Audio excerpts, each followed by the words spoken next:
ಕುಮಾರಸ್ವಾಮಿಗೆ ಗೆರಾವ್ ಯತ್ನ, ಬೈರಮಂಗಲದಲ್ಲಿ ಟೆನ್ಷನ್ ಶುರುವಾಗ್ತಾ ಇರುವಂತದ್ದು. ಬಿಡದಿ ರೈತರ ಪರವಾಗಿ ಭೂಮಿಗಿಳಿದ ಕುಮಾರಸ್ವಾಮಿ ಅವರು ಭಾರಿ ಹೈಡ್ರಾಮಾ ಮಾಡ್ತಾ ಇದ್ದಾರಾ ಅನ್ನುವಂಥದ್ದು.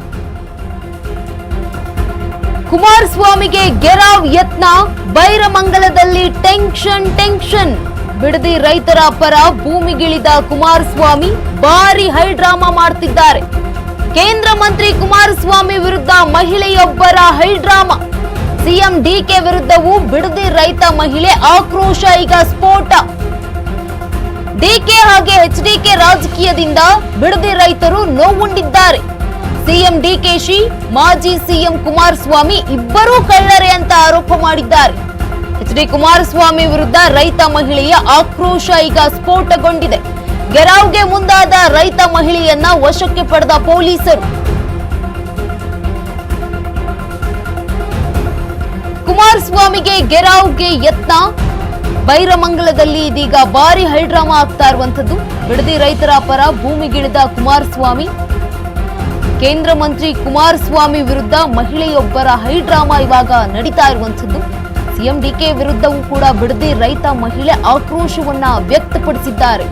ಡಿಕೆ ಹಾಗೆ ಎಚ್ಡಿಕೆ ರಾಜಕೀಯದಿಂದ ಬಿಡದಿ ರೈತರು ನೋವುಂಡಿದ್ದಾರೆ ಅಂತ ತಮ್ಮ ನೋವನ್ನ ಹೇಳ್ಕೊಂಡಿದ್ದಾರೆ. ಸಿಎಂ ಡಿಕೆಶಿ ಹಾಗೆ ಮಾಜಿ ಸಿಎಂ ಕುಮಾರಸ್ವಾಮಿ ಇಬ್ಬರೂ ಕಳ್ರೆ. ಎಚ್ಡಿ ಕುಮಾರಸ್ವಾಮಿ ವಿರುದ್ಧ ರೈತ ಮಹಿಳೆಯ ಆಕ್ರೋಶ ಈಗ ಸ್ಫೋಟಗೊಂಡಿರುವಂತದ್ದು. ಗೆರಾವ್ಗೆ ಮುಂದಾದ ರೈತ ಮಹಿಳೆಯನ್ನ ವಶಕ್ಕೆ ಪಡೆದಿದ್ದಾರೆ ಪೊಲೀಸರು.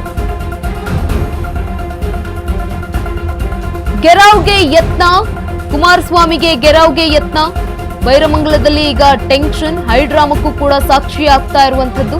ಬಿಡದಿ ರೈತರ ಪರವಾಗಿ ಭೂಮಿಗಿಳಿದಿದ್ರು ಕುಮಾರಸ್ವಾಮಿ ಅವರು, ಇದೀಗ ಭಾರಿ ಹೈಡ್ರಾಮಾ ನಡೆದಿರುವಂತದ್ದು ಬೈರಮಂಗಲದಲ್ಲಿ.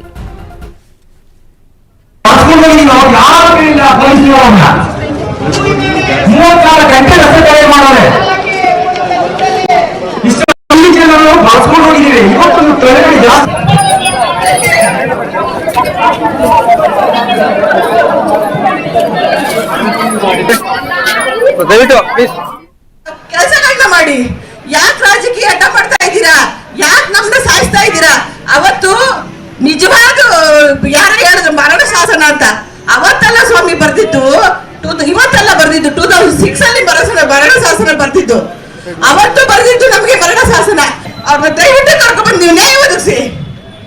ಪ್ರತಿ ಮನೆಯಲ್ಲೂ ಇವತ್ತು ನಮ್ಮ ಹುಡುಗಿ ಎಲ್ಲ ಹೋಗ್ಬೇಕು ಸ್ವಾಮಿ, ಎಲ್ಲ ಹೋಗ್ಬೇಕು, ಕೆಲಸ ಮಾಡ್ಬೇಕು. ಇಲ್ಲಿಂದ 30 ಕಿಲೋಮೀಟರ್ ಹೋಗ್ತಿದ್ದಾಳೆ BSc ಮಾಡಿ, 15 ಕಿಲೋಮೀಟರ್ ಹೋಗಿ ದೂರದಲ್ಲಿ ಕೆಲಸ ಮಾಡ್ತಿದ್ದಾಳೆ. ಟೌನ್ಶಿಪ್ ಮೀನ್ಸ್ ಯಾಕೆ ನಾವು ರಿಯಲ್ ಎಸ್ಟೇಟ್ ಎಲ್ಲ ಸೈಟ್ ಮಾಡ್ತೀವಿ ಅಂತ ಹೇಳಿದೀವ?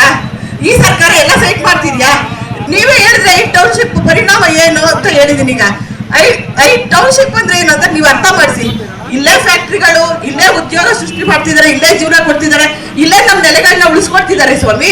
ನೀವು ಈ ಟೌನ್ಶಿಪ್ಗೆ ಇಷ್ಟು ಅಡ್ಡ ಮಾಡಿ, ಇಷ್ಟು ರೈತ ವಿರೋಧಿ ಕೆಲಸಗಳು ಮಾಡಿ, ನೀವು ಬಂದು ಅಡ್ಡದಲ್ಲಿ ಕೂತ್ಕೊಂಡು ಕೇಂದ್ರ ಮಂತ್ರಿಗಳು ಮಾತಾಡ್ಬಿಟ್ರೆ ನೀವು ನೆಕ್ಸ್ಟ್ ಟೌನ್ಶಿಪ್ಗೆ ಏನು ಉತ್ತರ ಕೊಡ್ತೀರಾ? ಜನಪರ ಕೆಲಸಗಳನ್ನ ಮಾಡಿ, ಯಾಕೆ ರಾಜಕೀಯ ಅಡ್ಡ ಮಾಡ್ತಾ ಇದ್ದೀರಾ? ಯಾಕೆ ನಮ್ನ ಸಾಯಿಸ್ತಾ ಇದ್ದೀರಾ? ಅವತ್ತು ನಿಜವಾದ ಯಾರು ಹೇಳಿದ್ರು ಮರಣ ಶಾಸನ ಅಂತ, ಅವತ್ತೆಲ್ಲ ಸ್ವಾಮಿ ಬರ್ದಿದ್ದು, ಇವತ್ತೆಲ್ಲ ಬರ್ದಿದ್ದು 2006 ಅಲ್ಲಿ ಮರಣ ಶಾಸನ ಬರ್ದಿದ್ದು. ಅವತ್ತು ಬರ್ದಿದ್ದು ನಮ್ಗೆ ಮರಣ ಶಾಸನ. ಅವ್ರನ್ನ ದಯವಿಟ್ಟು ಕರ್ಕೊಂಡ್ಬಂದು ನೀವು